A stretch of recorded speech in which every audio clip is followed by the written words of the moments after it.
Hi friends, అందరూ ఎలా ఉన్నారు? ఈరోజు చికెన్ గ్రేవీ కర్రీ, దానికి సంబంధించిన ఐటమ్స్ అన్నీ ఇవి. చికెన్ ముందుగానే మ్యారినేట్ చేసుకున్నాను. కావాల్సిన జీలకర్ర, వెల్లుల్లి, అల్లం ముక్క, కొన్ని కొబ్బరి ముక్కలు, కరివేపాకు, కొంచెం కొత్తిమీర, ఇవన్నీ మిక్సీ చేసుకొని పక్కకు పెట్టుకోవాలి. ఆ తర్వాత పాన్లో కొంచెం ఆయిల్ వేసుకొని వేడయ్యాక బిర్యానీ ఆకు, పచ్చిమిర్చి వేసి బాగా వేగనివ్వాలి. ఆ తర్వాత ఆనియన్ పేస్ట్ కూడా వేసి బాగా మిక్స్ చేసుకోవాలి. తర్వాత మనం మిక్స్ చేసుకున్న గ్రేవీది కోసం తయారు చేసిన మసాలా కూడా వేసుకొని, ఆ తర్వాత మ్యారినేట్ చేసుకున్న చికెన్ కూడా వేసుకొని బాగా మిక్స్ చేసుకోవాలి. ఆ తర్వాత టమాటా పేస్ట్ను కూడా వేసుకొని బాగా మిక్స్ చేసుకోవాలి.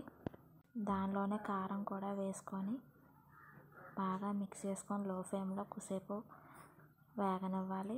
వేగనిచ్చిన తర్వాత ఆ వాటర్ వేసుకొని బాగా మిక్స్ చేసుకున్న తర్వాత కొద్దిసేపు ఉడకనిచ్చిన తర్వాత మిశ్రమం దగ్గరికి అయిన తర్వాత కొంచెం ఆచి చికెన్ పౌడర్ వేసి కొంచెం కరివేపాకు వేసి బాగా మిక్స్ చేసుకొని తర్వాత ఫైనల్గా కొత్తిమీర వేసుకొని దించేయడమే, అంతే. Chicken curry ready. Hi friends, అందరూ ఎలా ఉన్నారు? ఈరోజు కర్రీ వచ్చేసి ఎగ్ కర్రీ. ఎగ్స్ని బాయిల్ చేసి పీల్ చేసుకొని పక్కన పెట్టుకోవాలి.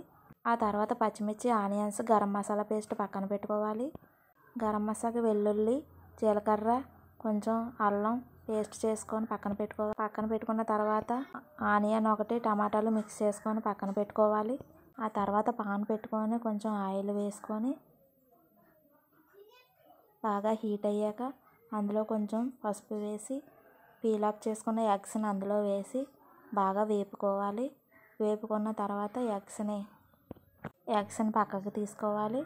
పక్కకు తీసుకున్న ఆ బాండిల్లోనే కొంచెం ఆయిల్ వేసి అందులోనే కొంచెం జీలకర్ర వేసి వేగనిచ్చిన తర్వాత కొంచెం పచ్చిమిర్చి కూడా వేసుకొని కట్ చేసుకున్న ఆనియన్స్ కూడా అందులో వేసుకొని అందులోనే రుచికి కొంచెం సాల్ట్ వేసుకుంటే ఆనియన్స్ గోల్డెన్ బ్రౌన్ కలర్లో వస్తాయి. వచ్చిన తర్వాత అందులోనే గరం మసాలా పేస్ట్ను కూడా వేసుకొని బాగా మిక్స్ చేసుకొని లో ఫ్లేమ్లోనే కొంచెం సేపు ఉడకనివ్వాలి. ఉడకనిచ్చిన తర్వాత అందులో మిక్స్ చేసుకున్న టమాటా పేస్ట్ను కూడా వేసుకొని బాగా మిక్స్ చేసుకొని కొద్దిసేపు లో ఫ్లేమ్లో ఉంచాలి. ఉంచిన తర్వాత అందులోనే కొంచెం పసుపు, కారం కూడా వేసుకొని లో ఫ్లేమ్లో అలా ఉడికించాలి.